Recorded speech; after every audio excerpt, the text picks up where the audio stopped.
देखिए, ये सरकार तो लॉ एंड ऑर्डर मेंटेन करने में फेल है ही है। इनकी लोकल इंटेलिजेंस इनकी फेल रहती है। लेकिन क्योंकि नमाज के बाद जुमा तो पढ़ना ही होता है लोगों को। और तौकीर रजा साहब ने जो भी कुछ वहां पर कहा कि इस आई लव मोहम्मद पर अपना एहतजाज दर्ज करें, उसका ये कतई मतलब नहीं निकाला जाना चाहिए कि ये एक सुनियोजित तरीके से वहां पे कुछ ये सब करवाने के लिए किया गया था। ये पुलिस द्वारा जो ये भगदड़ मचवाई गई, उसमें लोग भागे, उनको लाठी डंडों से पीटा गया, ये कहीं न कहीं बहुत ही शर्मनाक क्योंकि एसएसजी ने सख्त कार्रवाई कार्रवाई की जाएगी तो लोगों की।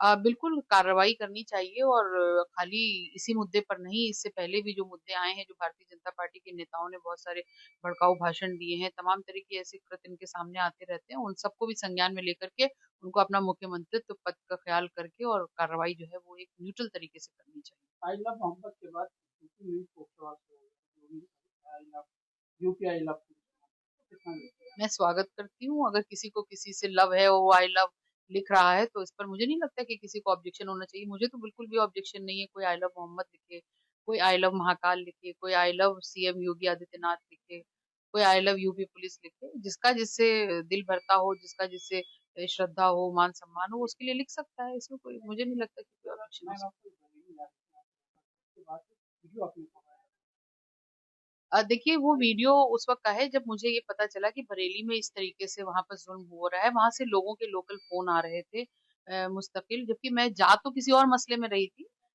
कोई ऐसा मुद्दा नहीं था कि इसी मुद्दे को लेकर के जा रही हूँ। एक मुझे मुशायरा पढ़ना था आज। लेकिन उसके बाद ये मुझे लगा कि ये इस तरीके की स्थिति पे एक वीडियो मुझे जारी करना चाहिए, और वो मैंने जारी क्या वीडियो तो आपने सब तैयारी मैंने नहीं तैयारी, कोई जंग की तैयारी थोड़ी थी।